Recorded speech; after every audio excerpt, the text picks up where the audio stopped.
Welcome everybody, YouTube, Facebook, Twitter.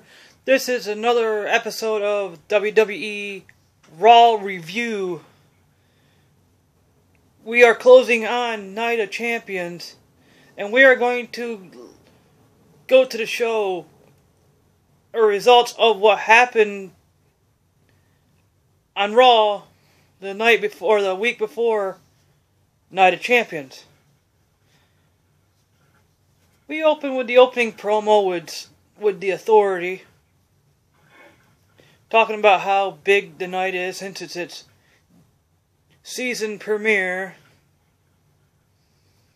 Talking about the tag team title's going to be on the line. The women's championship is going to be on the line. Sting will be in his first match. Blah, blah, blah, yada, yada, yada. You get to the point. Our first match of the night is the New Day. We'll set up the tag team titles are on the line. The New Day versus Prime Time Players. First and foremost, I am not a big supporter of the New Day, because I think it's a generic racist gimmick. But I did like their red, and I did like their attire for this opening, which you get a lot of distraction by Xavier Woods in that whole title match. But they're making a horrible racist gimmick work, because they don't want to lose their jobs. Match number 2. Paige versus Sasha Banks. Granted that I like Sasha, but is it me, or are they overkilling these divas already? Because it's the same matches week after week with all these divas.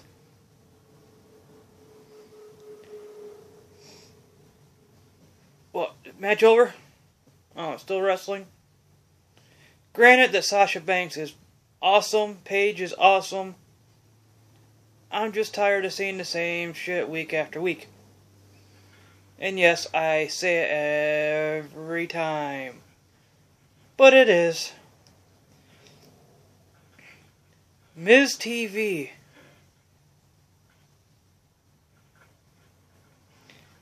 It's the only thing that Miz can do right, because he can't wrestle. He's not entertaining, but he's good on the mic. Bringing out the Wyatt family for Miz TV. Then all of a sudden, here comes Roman Reigns and Dean Ambrose, talking about it's not going to be a 3-on-2 handicap match, that they do have a special guest as their not a special guest, but a third man. We all know who it is. They just hasn't said it yet. Is it going to be set on SmackDown, or is it going to be introduced that night? We all know it's Baron Corbin. Poor Dean Ambrose has to tag up with 2 shitty wrestlers.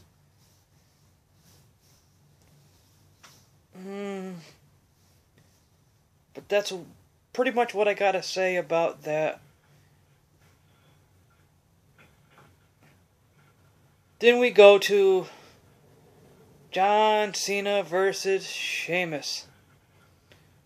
For once, Sheamus, I was entertained, and it wasn't because of you. Frankly, it wasn't because of John Cena either. It's just because John Cena will actually do better than you ever thought possible.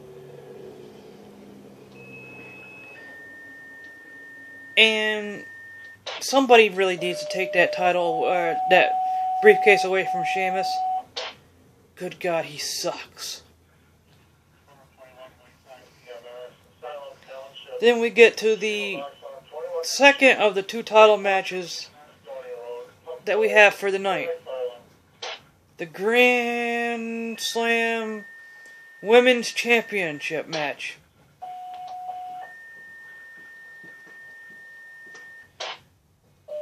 Charlotte versus the Bella bitch, Nikki Bella. The match was good. Match was awesome, in my opinion. Nikki was getting her ass handed to her. Then, as soon as the entrance walked down her, the opening entrance happened, and I went way ahead of myself, but you'll see why.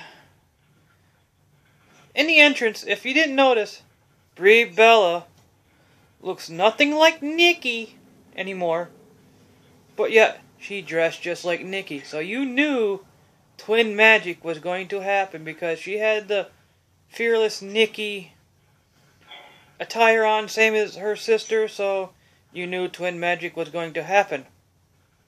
And it did. Frankly, Nikki lost, so didn't Brie. Match was over. Charlotte was actually considered the new women's champion at one point. But since that little mix-up, Stephanie McMahon thought she had to come out, butt her nose into business, and gave the win to Charlotte, gave the record to Nikki. Poor AJ. They're erasing a lot of superstars out of the WWE. And teaching kids and fans it's okay to screw your employees. But that's my thing. It's the way it goes. To me, Charlotte should be the champion. And at Night of Champions, she will be. Just because they wanted to give Nikki Bella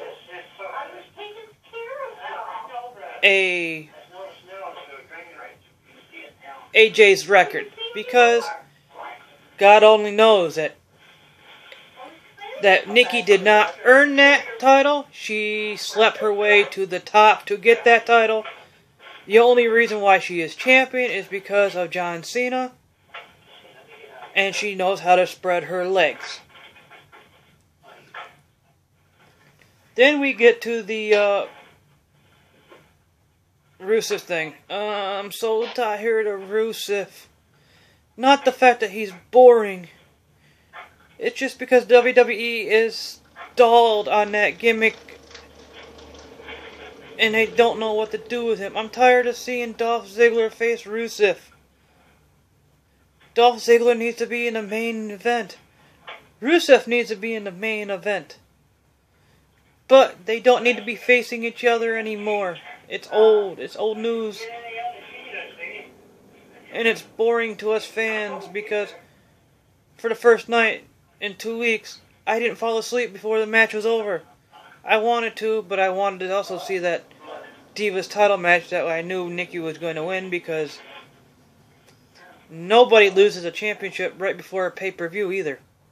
And I was told that already. But you never know. Sometimes it has happened. Not very rare, or not very often. But I stayed awake. Then we get to the main event. The debut of Sting on Monday Night Raw. I'm a Sting fan. I didn't want to see that. Yes, you want to work for the WWE. That's fine and dandy. Promote your shirts and everything. Do stuff behind the stage. Be a GM. Do something. That'd be awesome. But I don't want to see you wrestle. And I'm a big fan of your Stings. But I don't want to see him wrestle. He is 56 years old. And I don't want to see you as champion anymore. And I love how they inquired the WCW championships he's held. and the NWA championships that he's held, but they still don't say anything about TNA. He's been that too. And my dad is yelling in the background.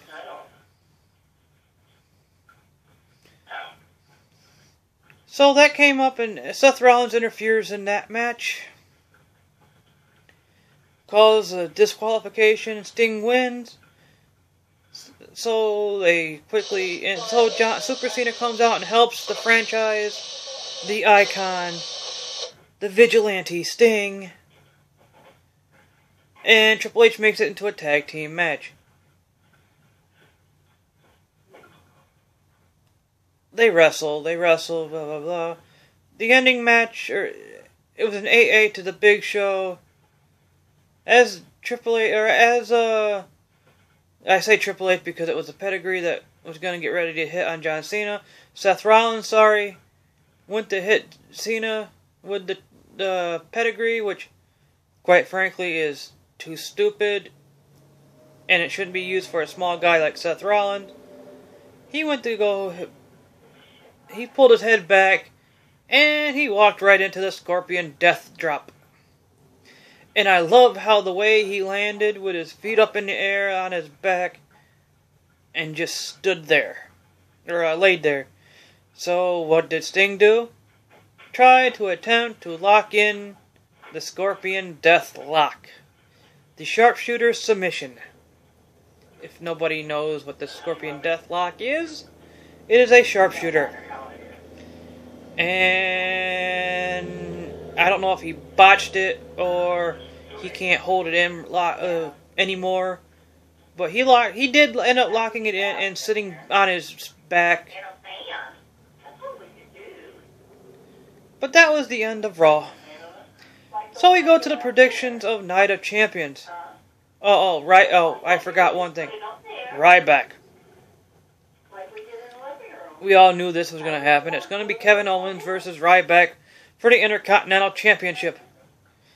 My new picks, and I did a prediction last week, but I should have known better because I want to wait before all the matches are final.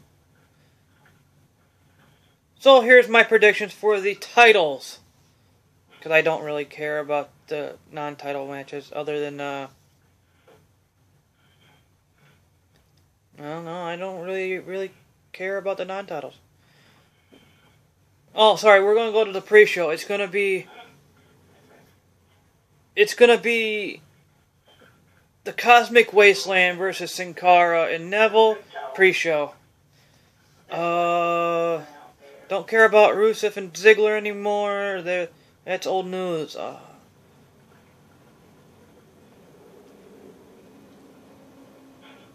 The Shield 2.0 versus the Wyatt family. I want to see the Wyatt family just because I can't stand Baron Corbin and Roman Reigns. I still say I feel bad for Dean Ambrose. Got to be putting up with those guys, but it's what it is. And I was rambling on about that. I said I was going to do the title matches. I'm going to do the title matches. First title matches: New Day versus Dudley's. Women's Championship, since Nikki's got the championship now, she will lose it at Night of Champions to Charlotte. Intercontinental Championship, Kevin Owens versus Ryback. Kevin Owens. United States Championship, Seth Rollins versus John Cena. I'm going with John Cena. And last but not least, Sting versus Seth Rollins for the WWE Championship. And I'm going to go with and if people play WWE Supercards and watch the events, the event challenges like Ring Domination, PCC, or Road to Glory, I've noticed one pattern, and I'm not sure if it's actually true or not, but I've noticed a pattern, especially if it's a pay-per-view time, that your winner of that your winner of the whatever the card event is normally wins the match. We had The Undertaker winning against Brock Lesnar in PCC. So we ended up Undertaker won the pay-per-view. Today was Sting winning, this one was Sting for the Road to Glory.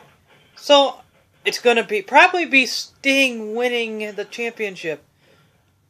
In the comment section below, do you agree with that? With that conclusion, if you are a PCC or a Supercard person or not? Or do I make a valid point? Or does it just happen to be coincidences where they haven't got the other person to win yet? But I've been Fireproof Tim Shepard for another WWE Raw review. And I will catch you next time on WWE Supercards here later. Peace.